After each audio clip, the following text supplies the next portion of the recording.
So remember that they're changing my voice. They're changing my voice because they know that I'm wiser than everyone else. Bear with me. In Proverbs 1, one of the first things about Proverbs, right, the last section, chapter 1, it says that wisdom is calling aloud. Like in Proverbs 8, right, the highest point of the city. It's calling out at the highest point in the city. Proverbs 1 connects to Proverbs 8. So in a sense, it's the first thing about Proverbs.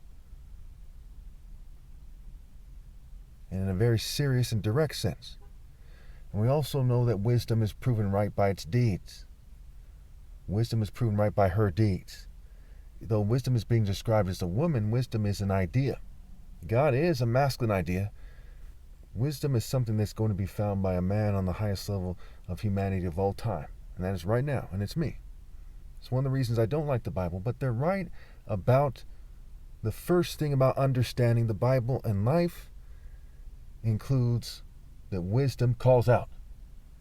And if you remove the righteous man, the most righteous man, which is me, from public view, when you refuse to put the light of justice, Isaiah 51:4, on its stand, a lamp on its stand, the New Testament, instead you put it under a bowl and you cover it up, what happens? That people do not apply wisdom to their life. We know that for so many reasons. Look around, look at who they're looking up to, and look at the absence of me as a public figure. It has trampled Americans thoroughly. It has trampled people all over the world thoroughly because they didn't have their optimum chance to say, hey, that's how you live the life that is a really worthwhile life. So they not only keep me out of public view by all ganging up on me with all their money and stuff together, they also cause me to stumble on my words. Just to overkill it because they're that crazy. They're that opposed to wisdom. Wisdom is proven right by her deeds. Now, who has the wisest deeds? Well, martial arts are lifestyles. Mind, body, soul, and spirit. Some people just break bricks. Some people just do a bunch of kicks and flips. Some people do this and that. And martial arts are about building character. The way, the truth, and the life. A righteous life. The Lord is a warrior. It's a higher form of being a warrior than a soldier or a boxer or a bodybuilder or a gang member, what have you. So wisdom is proven right by her deeds, which includes choosing a lifestyle. Universal pinpoint and moral precision in my top martial arts challenge, having the wisdom to make that challenge. Knowing the Olympics doesn't prove anything. MMA doesn't prove anything. The Kumite and karate doesn't prove anything. What have you. Capoeira challenges, Filipino martial art challenges, and so on and so forth. They don't prove anything. You need a universal challenge. Spar it in spirit, showing commitment to wise action, showing to superior training methodology, showing a superior form of intelligence, showing wisdom, insight, sense, right? That's why in karate, they say that their master is called a sensei, sense alpha. Martial is marital scramble for a reason. Because I, Christ, the top martial artist ever possible, and the bridegroom, and the champion, spoken of in Psalm 19. So when they remove me from public view, they're saying to Americans that they don't value informed consent. They don't value your right to consider the issues effectively, which requires the wise man presenting his argument on the issue. Without that, what do you have? You see people break into camps of people who are fucking retarded. They're stupid. The word stupid is a play on words for stop ID. You're stopping people from IDing the top. The word point is in top scrambled. In top.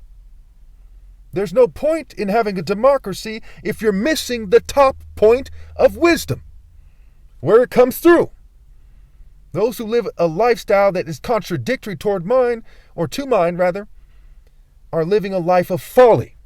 The one way, the truth, and the life. You remove me from the public view, which is what they have done here. They removed me from my trajectory toward being famous. After making videos for 16 years on YouTube, they did so years ago. And they keep me suppressed and censored. And that has caused a lot of people to suffer. A lot of people say in Chicago with all these murders, they would see the top martial artists ever telling them not to do it, instead of the bootlicking cowards who've been trying to tell them not to do it to no avail. Because they don't respect them. And they don't respect them because they're not wise.